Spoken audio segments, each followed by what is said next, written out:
Kaganapan naman ngayong araw sa mga bus terminal dahil pa rin sa mga lumuluwas matapos ang Semana Santa. Nakatutok si Steve Dailisan. Mayat maya ang dating ng mga bus sa Araneta Center Bus Terminal sa kaya mga bakasyonistang balik Maynila buong araw kanina. Karamihan nagkukumahog na makasakay ng taxi. Kaya nakabantay at nag-iikot ang mga tauhan ng LTFRB at LTO para siguruhing walang tumatanggi sa mga pasahero. 500 hanggang 1,500 pesos ang multa at posible pang bawiin ang lisensya ng mga mapatutunayang lalabag. Bawal din ang mga kontrata at sapilitang manghingi ng dagdag liban sa patak ng metro. Kung mapatunayan, 2,000 hanggang 5,000 pesos ang multa at may kaakibat pang suspensyon o kanselasyon ng prangkisa. Kung saan katerba yung bitbit ng mga kababayan nating umuwi doon sa probinsya, saan katerba rin yung bitbit nila pagbalik dito. Eto nga, meron pang mga dalang mga panabong na manok, may seafood, yung iba meron kaninang mga daing at meron pang mga kakanin at meron pang mga sako-sakong bigas. Pero higit daw sa mga pasalubong na uwi nila ay yung baon nilang magandang karanasan sa maikli nilang bakasyon. Ano yung mga nagawa nyo sa loob ng isang linggo? Mag-swimming, nag-prosesyon, ganyan.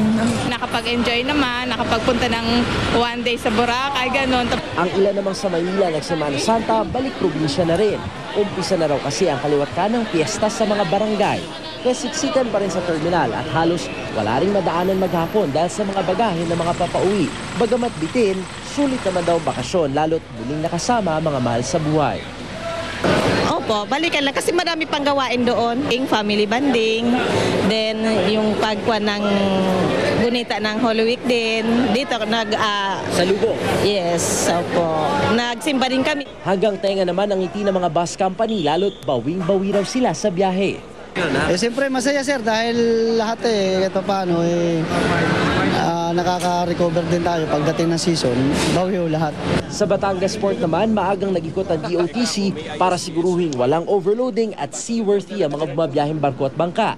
Sapat naman daw ang seguridad na inilatag para sa daan-daang libong pasaherong magbabalik trabaho bukas. Steve Dailisa, Nakatutok, 24 Oras. Kabi-kabila ang mga nag-swimming, yan po ang ginawa ng marami nating kababayan nung Semana Santa, ang katatapos lamang. Pero ang masaklap, may mga nalunod. Nakatutok sila, Roque.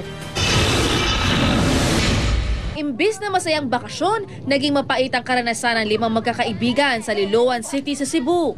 Habang naliligo sa Silot Bay, tinangay ng malakas na agos ang 5 lalaki. 4 sa kanila ang nailigtas, subalit isa ang tuluyang inanod at nalunod. Aminado ang magkakabarkada na nakainom sila ng lumangoy sa ilog. Kuya, wala dito gorso, lingaw kay liog dagat. Ako, kanagay kutasan na nagay kusog kay sub. Nag-inom, gamay. Isang Romanian national naman ang nalunod sa isang talon sa Batad, Banawe, Ifugao. Kumukuha raw ng litrato ang biktima bago tumalon sa tubig, pero hindi na raw lumutang muli. Matapos ang 3 araw, sakalang natagpuan ang bangkay ng biktima 50 metro mula sa lugar. Sabado de Gloria nang malunod ang isang lalaki sa Taal Lake sa Batangas. Nag-sightseeing ang biktima kasama ang kanyang 2 kaibigan. Nang pabalik na ang kanilang bangka sa Pampang, tumalon daw sa lawa ang biktima para maligo at doon na nalunod. Base sa datos ng National Disaster Risk Reduction and Management Council, 17 ang naitalang nasawi nitong nagdaang Semana Santa, 10 rito dahil sa pagkalunod. 62 naman ang naitalang sugatan, karamihan dahil sa vehicular accident. Ilan sa mga nasawing biktima ay nalunod sa may Pangasinan, La Union, Batangas, Oriental Mindoro at Laguna. Pinakabatang biktima ay 3 taong gulang na bata. Mahigpit na paalala sa mga bakasyonista, huwag kalimutan ang pagiging alerto at mag-ingat para di mauwi sa trahedya ang inyong bakasyon. Lala Roque, Nakatutok, 24 Oras. At kaugnay pa rin po ng ulat tungkol sa nakatakdang pagpapalipad ng rocket ng bansang North Korea.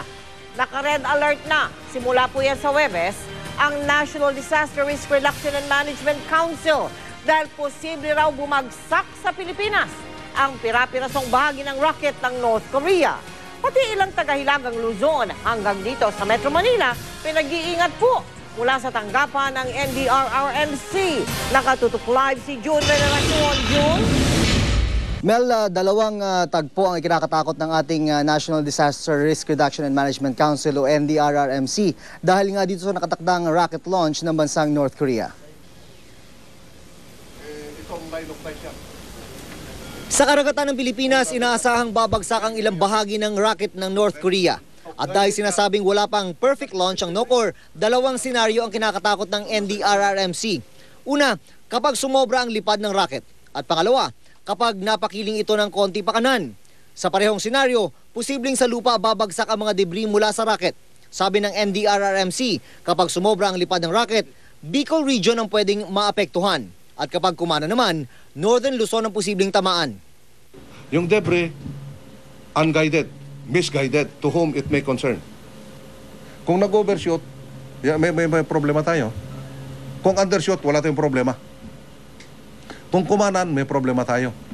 Kung kumaliwa, wala tayong problema dahil pupunta ng Pacific Ocean.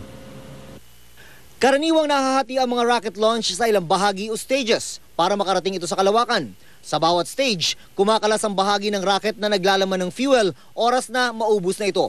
Ito yung sinasabing debris na posibleng bumagsak. Base sa projected track ng rocket na inilabas ng North Korea, ang first stage falling area o yung unang babagsakan ng debris ay ang karagatan ng South Korea.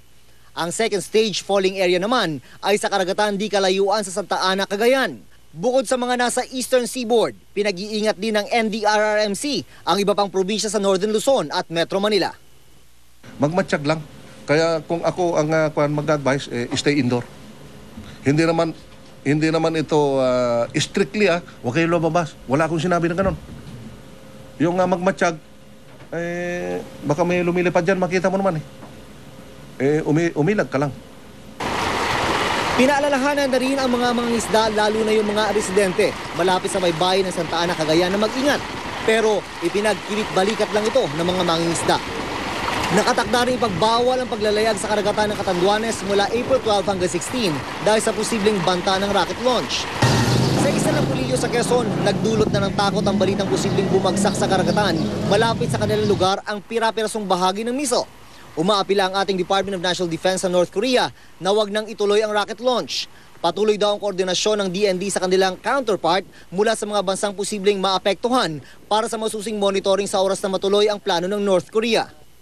In the event that there is a portion that may not disintegrate, yan na lang, it can be the size of a pebble to siguro yung sa laki, hindi natin sigurado. Pwedeng malaking bato, pwedeng siguro kang marin ng isang TV, yung mga gano'n, o kaya ng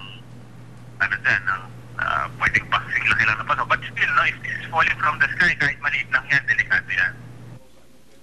Kabilin-bilinan ng NDRRMC sa mga makakakita ng debris na babagsak mula sa kalangitan, huwag daw itong galawin at tumawag na lang sa NDRRMC.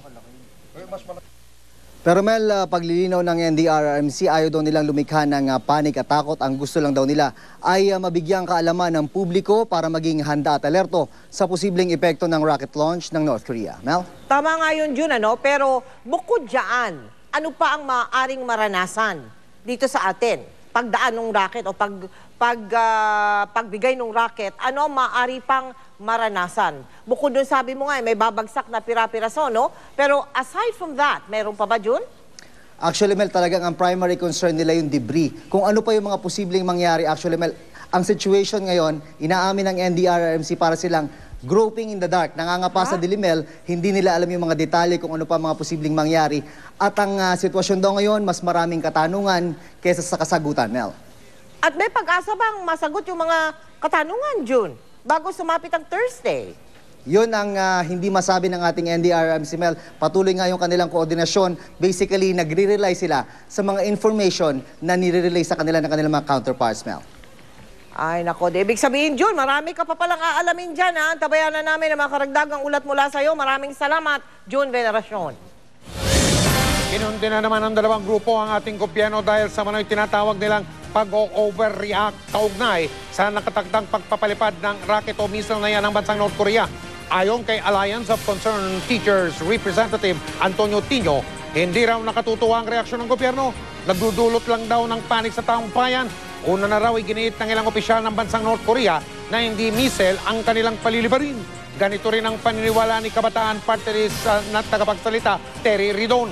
Bakit daw hindi rin batikusin ng ating gobyerno ang Amerika na nagsasagawa rin ng tinatawag na rocket launch?